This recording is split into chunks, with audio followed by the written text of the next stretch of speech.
This is all Darwin land. They've lived in here for thousands of years. Like, one of the oldest art sites has been dated over 30,000 years. So in the park itself, there's over 400 art sites. Majority of them are dating around 8,000 years at the most, but then you get your 150-year-old art sites where you see, a picture of people with guns and horses and things. So first contact paintings. The actual rock is 1,650 million years old. So that actually brings it to an age where you won't find fossils in it. So this was laid down before life with bones was around. So it's a very ancient landscape. My name's Jamie. I've been a tour guide here for 18 years. That's bringing tourists up the river through Nitmiluk National Park. There's a very funny story actually how I became a tour guide. I'd never seen the gorge, and I grew up here all my life. I pictured something totally different, a very small, sort of dusty place. I decided to come out and have a look, and absolutely blown away with the way this place looks. When the Ghan received their land back, before that it was just known as Katherine Gorge National Park. Before that it actually had its own traditional name, which is Nitmiluk. Thousands of years it's been passed on. It's two separate words placed together. Nipmi means cicada. Look, part of it, the L-U-K, is place or country, so cicada country. We offer quite a variety of things for the Ghan passengers to be able to do here. So we've got the normal 2-gorge cruise, we offer a 1-gorge cruise. Also, you've got the helicopter flights flying over the gorge, and we do also run a cultural tour where they get to interact with the actual Darwin people. Women learn how to paint, men learn how to throw spears, basket weaving. With all the different ways that you can see the gorge, I would definitely recommend the boat cruise would be the best way to do it. For a number of reasons. One, you're right in the middle of the river. The view, you get to see all around the boat, 360 degrees. You get to see all the little critters running around the banks, all the birds. The water at this time of the year is clear enough that you look over the side of the boat, you see the fish in the water, turtles, things like that. With the Ghan guests, because they've travelled such a long way, I try to put a lot of effort into teaching them what I can while they're here. I find that everyone that's ever visited us at Nitmiluk, even if they've been here 20 million times, they never cease to be amazed by how pretty the place is. Just by looking around you. Like, I've been here 18 years, I've never got sick of it yet.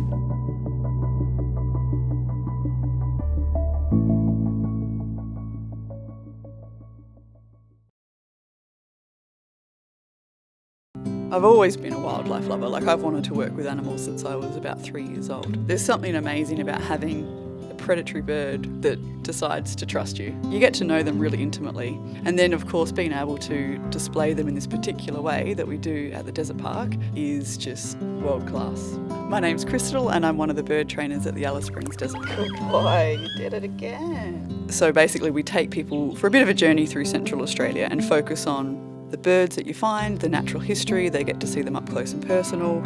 This is an incredible experience for the guests of the Ghan. I think we're able to connect with everyone and they definitely come away from it absolutely beaming and mesmerised and intrigued. They want to learn more and that's really special.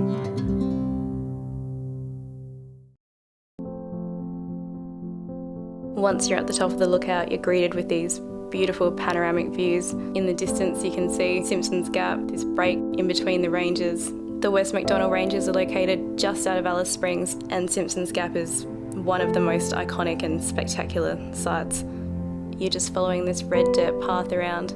All of a sudden you're hit with these two beautiful cliff faces just mirroring each other and they're framing this waterhole perfectly. When you follow this natural corridor down with your eyes, you see this little keyhole view, these ghost gums standing guard at the back. I love being able to find these hidden gems of Australia and I'll never stop being surprised about what I'm going to find around the corner.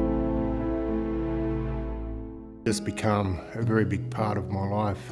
I would still be a camel man today, no matter what. I'm Marcus from Pindan Camel Tracks. Some people do call me the camel man. So we offer 1-hour camel tours through White Gum Station, 15 kilometres outside of Alice Springs, for the guests from the Ghan. When I was 18 years old, I hitchhiked into Broome, northern Western Australia, and I ran into a bloke with a team of camels there. I ended up working with him. After about 8 months, I just realised that camels were going to become a big part of my life. Camels are a wonderful desert animal. You know, every part of their body is designed for the desert environment. You know, sometimes the questions are the same, like, is it true that camels store water around their hump? Well, no, it's not. It's always been my sort of thing with my business, is that I want to introduce people to a camel, and I want people to enjoy that experience, to have a nice leisurely stroll surrounded by the McDonald Ranges, to listen to the birds, to listen to the wind, to spot the kangaroos, to spot the lizards. People come out from the Ghan, the total opposite, you know, camel train, modern day train. You know, camels are a soft-footed animal. They don't make any noise when they walk. They often comment how quiet and peaceful it is. You know, they experience what it was like 160 years ago. They experience what it was like when the old Afghan cameleers were helping to lay the train tracks, wandering through central Australian bushland. It's virtually untouched, and it gives them an opportunity to sort of experience a bit of the outback.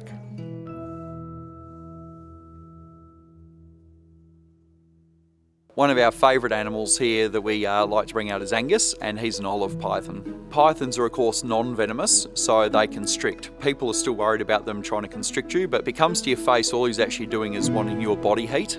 When you hold a snake, keep your hand nice and open. If you've got an open hand, it's supporting the snake, and if it wants to move backwards, it's able to move backwards. We display a lot of reptiles here. So we have big saltwater crocodiles, we have the big parenti goannas, the large pythons, all the way down to smaller goannas, bearded dragons, fruit-neck lizards, thorny devils, all the iconic things that people want to see, and not forgetting the venomous snakes. So for the guests on the Ghan, they can see the animals that would be out in the desert, but quite often desert animals are very cryptic, they're hard to see, but here they get to see them up close and learn about them as well.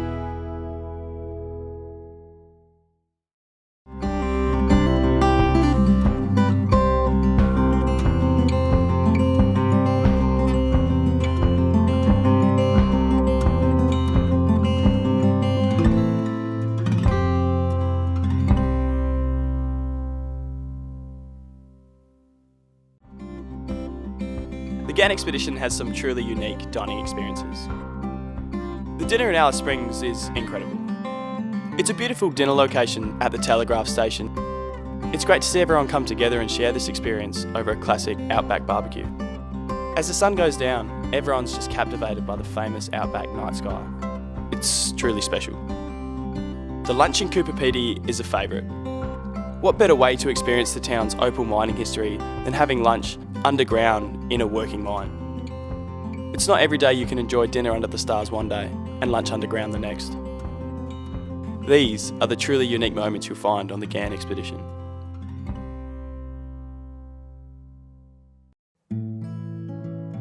First of all, it doesn't look like you're on planet.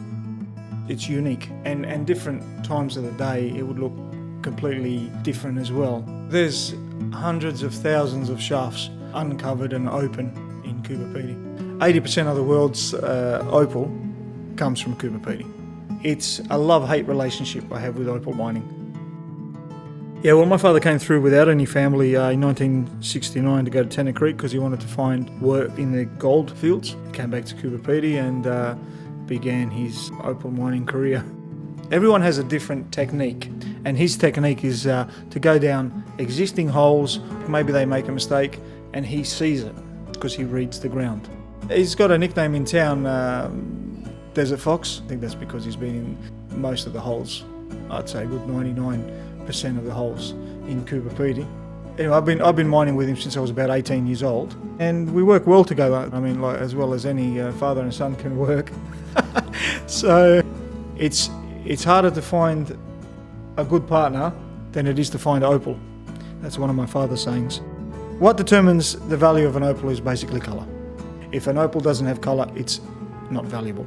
There's white opal, crystal opal, grey opal, milky opal, black opal. The black opal they class as the most expensive, $8,000 a carat.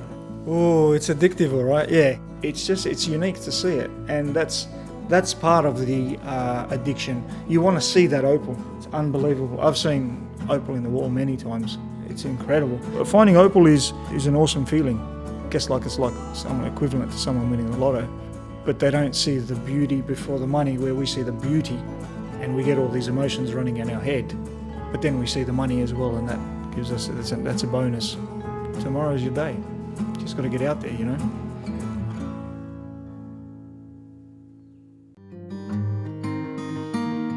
The breakaways are absolutely breathtaking.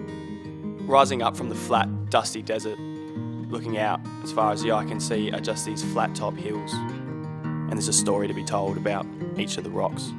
It's just something you've never seen before. When you've come from Cooper Pedy, an underground mining town, to this ancient landscape, it's just such a contrast. I think it's Outback Australia's best kept secret, and what better way to experience it than on the Ghan expedition. Information operations, are you receiving? Receiving. You can overstand clear on the north end of platform 1 for train movement, north end of platform 1. The train has its own personality, its own feel. And when it passes the Adelaide jail, it's got a different sound, different noise, a different groan. It knows it's coming home. In the middle of Australia, pitch black, night sky, stars out, camels, and you walk around the corner and every guest that goes there is just in awe. It's perfect. Anything you touch on the train is heavy. The train that just left here is 901 metres and 1,759 tonne. It's not a job. It does get into your blood. Being away from home can be hard, but being on the train, they're your family. Like, I travel with the same people and they're my train family. And just the fact that you got to go off and do these tours, something different, it adds something more to talk about. It's just, I don't know, I love it. Each night when I go to bed, I'll make sure my window's open so I can fall asleep to the stars. It's beautiful. It's nothing that you'll see in the city.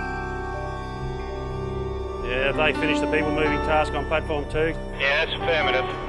So I'm up at 5:30 to allow myself a little bit more time, because usually on the Ghan I'm working at one end of the train and I sleep at the other. It's good, you can get to work in 5 minutes, you don't have to worry about peak hour traffic in the car or anything like that. So in a normal restaurant, I can't sit down and have a conversation, but here I can sit down and have a chat to one of my guests and hear about their stories. Okay, operations, confirmation. They're not just a number, they're not just a customer, they are a guest. They are coming into our home, into our space. They like to share their stories and they like to feel that they're important, which on here they are. Okay, Leroy, I'm clear. He's up on the pin. Let's go.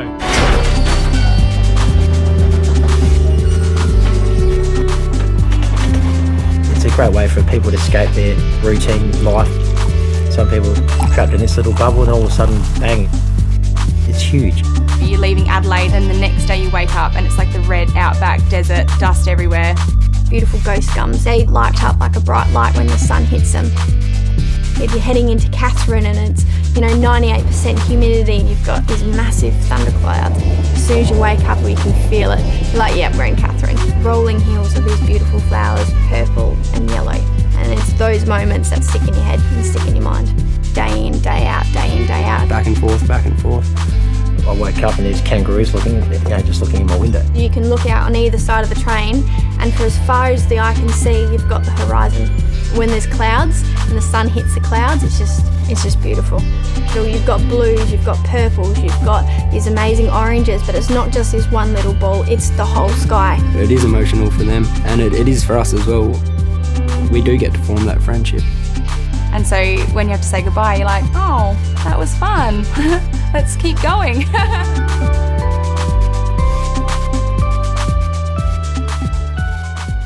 For the best Ghan and Indian Pacific deals, check out discoveraustralia.com now.